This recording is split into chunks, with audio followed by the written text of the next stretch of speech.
king of pop and the legacy of a boy prince.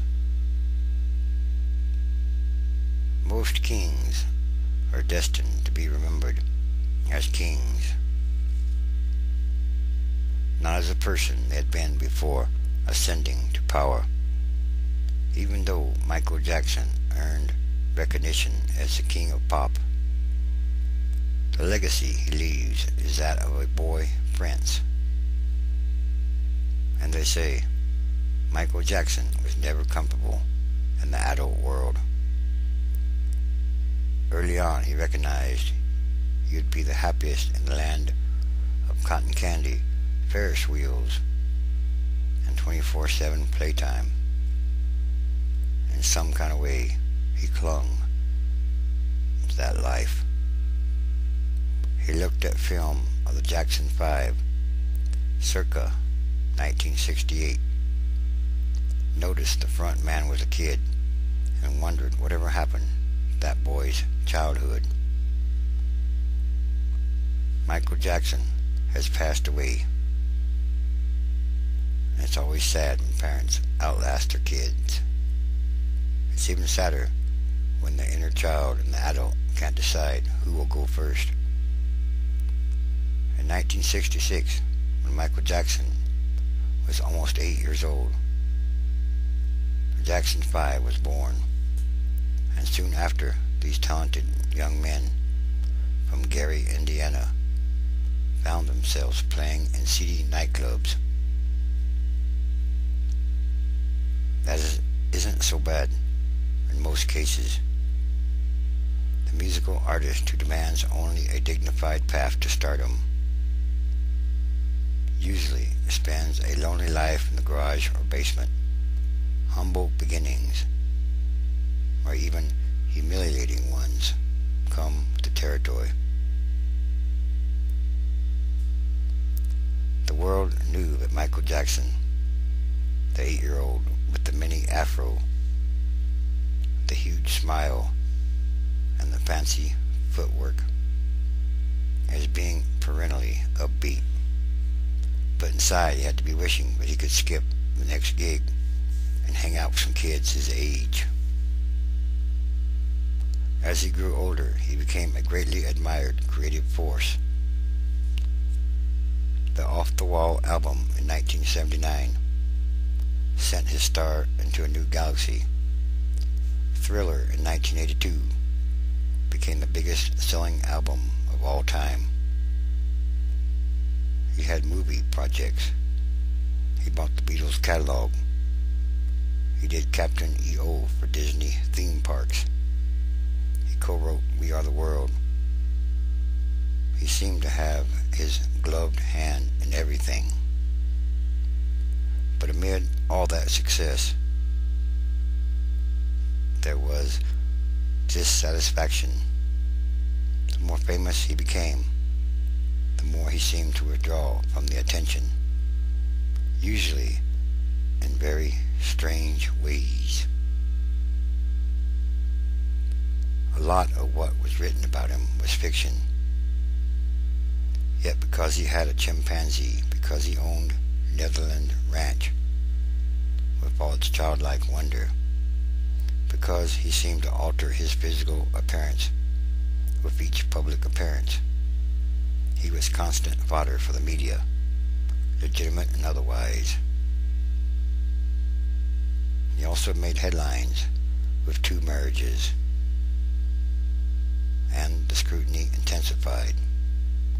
Like any showman or entertainer, Jackson drew the spotlight to himself. He was quiet, soft-spoken, and fragile, but he knew the business as well as anyone.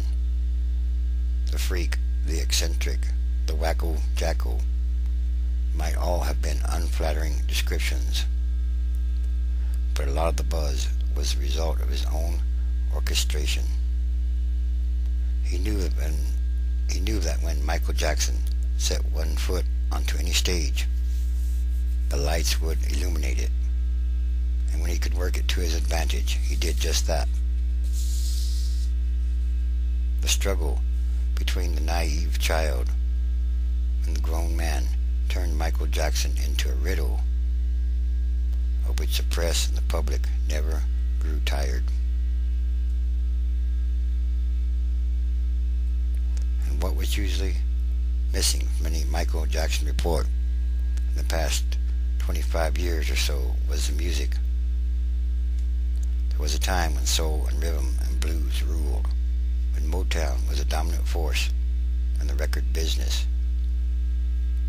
when acts such as Stevie Wonder and Diana Ross and the Temptations and the Four Tops were as big in their world as the Beatles and Elvis Presley were in theirs.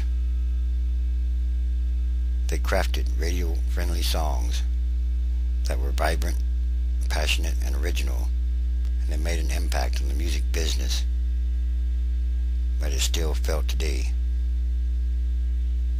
The Jacksons were right in the middle of all that. They produced songs such as I'll Be There, I Want You Back, ABC, and Never Can Say Goodbye, that burned up the charts and remain classics. Then Michael Jackson went solo and produced such songs as Don't Stop to Get Enough, Rock With You, Billie Jean, and Thriller, to name a few. And they have endured. Perhaps those songs will make future generations forget about the unusual and the unfortunate, involving a modern-day prince with king-sized accomplishments and, so they say, a child's imagination.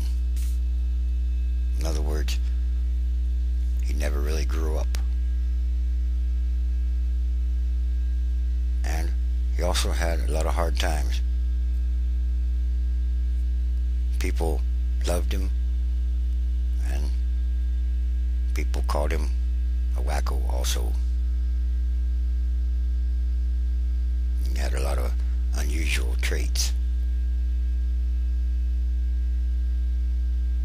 He was a pop icon. The passing of a pop legend. Things in this world are changing rapidly, quickly.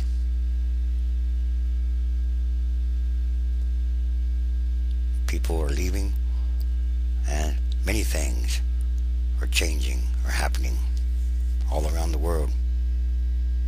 There is a lot going on, and it's increasing.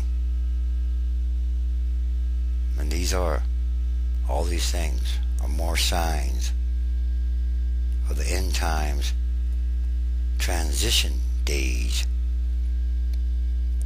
There's something bigger going on here, much bigger.